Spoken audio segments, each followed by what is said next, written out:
Hello students, welcome to e-learning class. Today we will study class 6th science. Chapter number 8 body movements. Body के जो movements होते हैं that we will study in this chapter. We have learned that the bodies of organisms are made up of cell.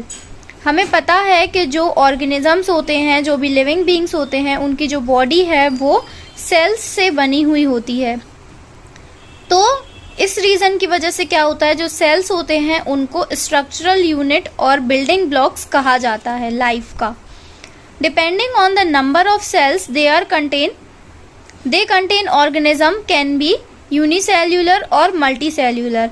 तो number of cells पे depend करके जो organisms होते हैं उनको दो पार्ट्स में डिवाइड किया गया है, एक तो यूनिसेल्यूलर और दूसरा multicellular.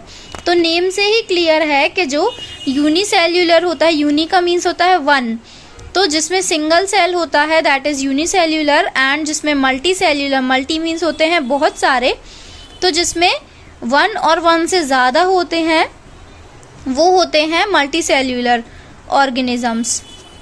For example red blood cells in our blood carry oxygen to all parts of the body. तो एक एग्जाम्पल दिया हुआ है कि जो रेड ब्लड सेल है हमारे ब्लड में वो क्या करता है, all parts of the body में ऑक्सीजन को कैरी करता है. इसके बाद टिश्यू, हम सबको पता है कि जो टिश्यू होता है वो क्या है, is a group of similar cell which are tied together to perform a particular function. जो टिश्यू होता है वो सिमिलर सेल्स, मतलब एक जैसे जो सेल हैं उनका एक ग्रुप होता है, दैट इज़ कॉल्ड टिश्यू, जिसको कोई एक पर्टिकुलर फंक्शन के लिए टाई किया जाता है, मतलब एक कोई पर्टिकुलर फंक्शन परफॉर्म करते हैं tissue. Many tissues are group together to form an organ. और कई सारे टिश्यूज को ग्रुप में रखा जाता है एक साथ जिससे कि वो एक ऑर्गन को फॉर्म कर पाए. Each organ perform some important function for the body.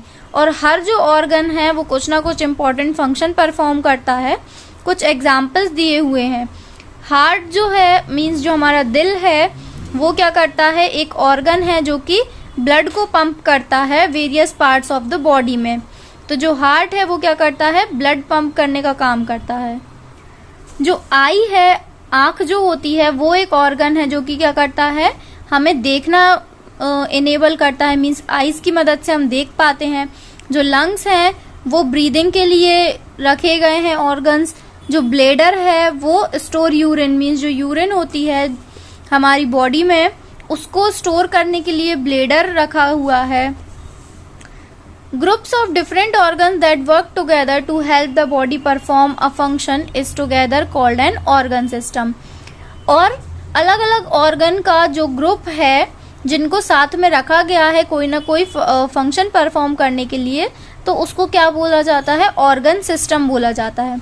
हमारी बॉडी में अलग अलग टाइप के ऑर्गन सिस्टम होते हैं अलग अलग चीज़ें परफॉर्म करने के लिए, जैसे respiratory, circulatory, nervous, skeleton, muscular, reproductive, excretory. तो ये अलग अलग जो ऑर्गन सिस्टम होते हैं ये अलग अलग काम परफॉर्म करते हैं. और यहाँ पे एक ऑर्गेनाइजेशन भी दी हुई है ह्यूमन बॉडी की, कि जो ह्यूमन बॉडी है वो किस टाइप से ऑर्गेनाइज्ड होती है. सबसे पहले सेल्स होते हैं बॉडी में, तो ग्रुप ऑफ सेल, जब बहुत सारे सेल्स का एक ग्रुप बना दिया जाता है तो फिर वो कहलाता है टिश्यूज. और टिश्यूज का भी एक साथ जब ग्रुप बना दिया जाता है जिससे कि ऑर्गन्स फॉर्म हो, तो फिर उसके बाद आता है ऑर्गन. और डिफरेंट डिफरेंट ऑर्गन्स को एक ग्रुप में रखा जाता है जिससे कि एक वो ऑर्गन सिस्टम बन सके. सो ऑर्गन्स के बाद आएगा ऑर्गन सिस्टम, और फिर ऑर्गन सिस्टम और इन सारी चीज़ों से मिलकर बनती है एक ह्यूमन बॉडी. एक इंसान की जो बॉडी है उसमें ये सारी चीज़ें प्रेजेंट होती हैं. ये ऑर्गेनाइजेशन है ह्यूमन बॉडी का. इसके बाद नेक्स्ट टॉपिक है मूवमेंट का. मूवमेंट क्या होती है, मीन्स यहाँ से वहाँ चलना, हमारे हाथ पैर मूव करते हैं, ये सारी चीज़ें जो मूवमेंट होती हैं वो सब मूवमेंट के ही अंदर आता है. तो हमें पता है कि जो प्लांट्स एंड एनिमल्स हैं वो लिविंग बींग्स हैं. Among the various differences between them, भले plants and animals living beings हैं लेकिन उनमें बहुत सारे डिफरेंसेस होते हैं. एक मेजर कैरेक्टरिस्टिक फीचर है ability of animals to move and the inability of plants to do so. तो एनिमल्स जो हैं वो मूव कर पाते हैं बट जो प्लांट्स हैं वो मूव नहीं कर पाते हैं.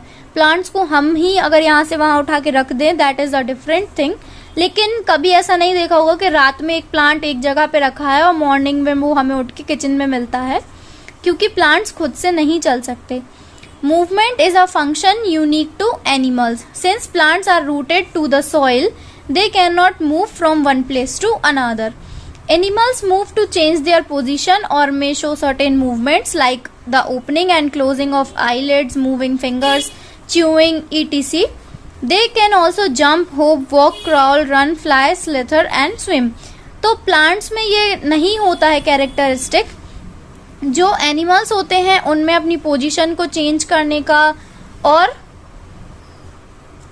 अपनी आंखों को खोलने का, बंद करने का, फिंगर्स मूव करने का, जंप करने का, वॉक करने का, रेंगने का, दौड़ने का, ये सारे अलग अलग फीचर्स होते हैं एनिमल्स में। On the other hand some parts of our body can move more than the other. और हमारी जो बॉडी होती है, मीन्स ह्यूमन बॉडी जो होती है, उसमें भी कुछ ऐसे पार्ट्स होते हैं जो कि मूव कर पाते हैं। What determines how much movement is possible for each part? तो ये चीज कैसे डिसाइड होती है कि कौन सा जो पार्ट है वो कितना मूव होगा? तो ये डिटरमाइन होता है हमारी बोन्स से, हमारी हड्डियों से, कि वो किस टाइप से आपस में जुड़ी हुई हैं। तो हम इसके बारे में पढ़ेंगे। तो फर्स्ट टॉपिक है द ह्यूमन स्केलेटन। ये जो हड्डियों का ढांचा दिख रहा है दैट इज ह्यूमन स्केलेटन, और इसी से हमारी जो पूरी बॉडी है वो बनी हुई होती है। इसको आप ध्यान से देखिए। मेन हमारी जो ह्यूमन बॉडी है वो यही है, फिर इसके ऊपर से जो मांस वगैरह होता है, जो बाकी चीजें होती हैं वो होती हैं, बट इनसाइड यही सारी चीजें ह्यूमन बॉडी में होती हैं। The bones in our body make up a framework called skeleton. तो ये सारा, ये जो आप फ्रेमवर्क देख रहे हैं जिसमें बोन्स से बना हुआ है, ये एक स्केलेटन है। जब हम पैदा होते हैं तो हमारे स्केलेटन में 300 बोन्स होती हैं। By the time you become an adult, जब आप बड़े होते हैं, you will only have around 206 bones. This is because as you grow, some of the bones join together. जब पैदा होते हैं तो 300 बोन्स होती हैं, धीरे धीरे बड़े होने लगते हैं तो कुछ बोन्स आपस में जुड़ जाती हैं, तो फिर 206 बोन्स बचती हैं। The skeletal system in our body perform several important function. तो ये जो स्केलेटल सिस्टम है ये कुछ फंक्शंस परफॉर्म करता है। The bones of our body act as framework or structure. Without our skeleton, the body would collapse. तो ये जो बोन है ये एक टाइप से फ्रेमवर्क या एक टाइप से स्ट्रक्चर का काम करता है, एक फ्रेम का काम, एक ढांचे का काम करता है। अगर ये स्केलेटन नहीं हो तो हमारी बॉडी कोलैप्स हो जाएगी, मीन्स गिर जाएगी, पिघल टाइप जाएगी।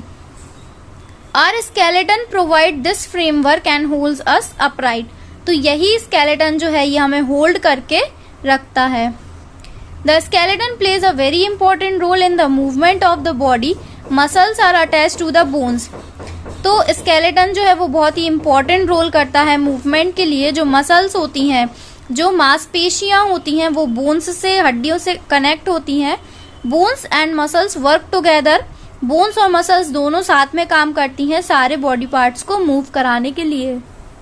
फिर नेक्स्ट है बोन्स जो हैं वो डेलिकेट इंटरनल, जो सॉफ्ट वाले जो अंदर के ऑर्गन्स होते हैं उनको भी जो हड्डियां हैं वो प्रोटेक्ट करके रखती हैं। जैसे कि जो ब्रेन है, जो दिमाग है, उसको स्कल, जो ऊपर का जो ढांचा होता है वो अंदर के ब्रेन को प्रोटेक्ट करके रखता है। जो रिब्स होती हैं वो हार्ट और लंग्स को प्रोटेक्ट करती हैं। फिर नेक्स्ट है bones are hard from outside but they are soft and spongy from inside. जो बोन्स हैं वो बाहर से कड़क रहती हैं लेकिन अंदर से बहुत सॉफ्ट होती हैं।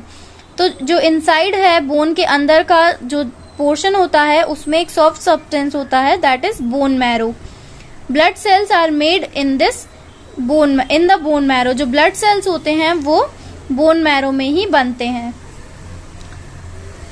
इसके बाद जो ह्यूमन स्केलेटन है उसमें 4 मेन पार्ट्स होते हैं, एक स्कल, रिबकेज, बैकबोन और स्पाइन एंड लिम्स। तो इसके बारे में हम एक एक करके पढ़ेंगे। जो स्कल होता है, ये स्कल, ये खोपड़ी जो इसको हम बोलते हैं, ये स्कल होता है। इसमें ये एक बोनी स्ट्रक्चर है। इसका जो अपर पार्ट है उसमें 8 फ्लैट बोन्स होती हैं जो आपस में ज्वाइंट होती हैं। जो फेस है और जॉ है मीन्स जो फेस होता है और जो ये जॉ होता है, जबड़ा होता है, इसमें 14 बोन्स होती हैं। जो दांत होते हैं वो फिक्स होते हैं जॉ बोन्स से। Only the bone of lower jaw is capable two of movement. तो जो लोअर जॉ होती है, जो नीचे वाला वो होता है जॉ, वो ही मूवमेंट कर पाता है, जिससे कि हम बोल पाते हैं या मुंह खोल पाते हैं, खा पाते हैं। बाकी के जो अदर जॉइंट्स हैं वो इमूवेबल हैं। इसके बाद है रिब केज। ये जो पिक्चर में दिख रहा है रिब केज, ये क्या होता है, जो रिब्स होती हैं वो पतली पतली सी फ्लैट कर्व्ड बोन्स होती हैं, गोल गोल ऐसी मुड़ी हुई बोन्स होती हैं, एक पिंजरे की तरह होती हैं, जिसमें कि क्या होता है कि जो लंग्स होते हैं वो प्रोटेक्टेड रहते हैं। इसके अंदर हमारे लंग्स होते हैं और ये इसके ऊपर ये जो रिब्स है ये एक टाइप का पिंजरा होती है, जिससे कि लंग्स प्रोटेक्टेड रहें। इसके बाद है बैकबोन और स्पाइन, मतलब उसे बैकबोन भी बोलते हैं या स्पाइन भी बोलते हैं। तो जो स्पाइन है उसको वर्टिब्रल कॉलम भी बोला जाता है। ये एक स्ट्रॉन्ग फ्लेक्सिबल होती है और क्या करती है, स्कल से लेके पेल्विस तक, मींस जो खोपड़ी होती है ऊपर से लेके नीचे तक का जो स्ट्रक्चर होता है वहां तक ये रहती है। क्या करती है, ये हेड को और बॉडी को अपराइट रखती है। मींस हम जो बैठ पाते हैं, जो हमारी बॉडी स्ट्रेट रहती है, वो इसी बैकबोन या स्पाइन की वजह से रहती है। इसमें 33 स्मॉल बोन्स होती हैं जिसको वर्टिब्रे बोला जाता है, जो कि आपस में कनेक्टेड रहती हैं। इसके बाद है लिम्स। तो 2 पेयर्स ऑफ लिम्स होते हैं हमारी बॉडी में, एक होता है फोर लिम और एक होता है हैंड लिम। जो हैंड वाला पोर्शन होता है, कंधे से लेके हाथ वाला जो पोर्शन होता है, दैट इज फोर लिम। और जो हमारे पैरों का पोर्शन होता है, मींस पंजे से लेके, मींस जो घुटने के ऊपर वाला पोर्शन होता है, हमारे थाइस से लेके नीचे तक का portion is called hind limbs.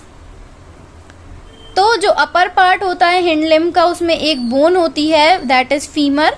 ये आपको डायग्राम में पिक्चर में दिख रही होगी। ये सबसे लॉन्गेस्ट बोन होती है हमारी बॉडी की। और जो फीमर है उसमें क्या होता है, हिप बोन से अटैच होती है वो, या पेल्विस से through the hip joint. The arms consist of the humerus, radius and ulna bones, while the lower leg consists of tibia and fibula bones। तो इस डायग्राम में ये बोन्स के नेम्स दिए हुए हैं। ये एल्बो है, इसके बाद ये वाली जो बोन होती है एल्बो से थंब तक की, मतलब हैंड तक की, ये रेडियस होती है, ये अल्ना बोन्स होती है, ये फिर रिस्ट की हड्डी आ जाती है, ये स्कैप्यूला है, ये ह्यूमेरस है और ये थंब है जो अंगूठा होता है, दैट इज। इसके बाद यहाँ पे ये फीमर है, मींस जो यहाँ पे थाई से लेके घुटने तक का जो पोर्शन है, इसमें फीमर बोन होती है, फिर पेटेला, उसके नीचे वाली टीबिया होती है, फिर फीब्यूला होती है। और फिर ये पैरों के बारे में भी दी हुई हैं बोन्स, एक टारसेल्स होती है, एक मेटाटारसेल्स होती है एंड उसके बाद फेलेंगिस होती है। तो आज यहीं तक पढ़ेंगे हम। इसके बाद नेक्स्ट जॉइंट्स से हम अपनी नेक्स्ट क्लास में कंटिन्यू करेंगे। यहाँ तक अगर आपको कुछ डाउट है तो वो आप क्लियर कर लीजिए। Okay, thank you.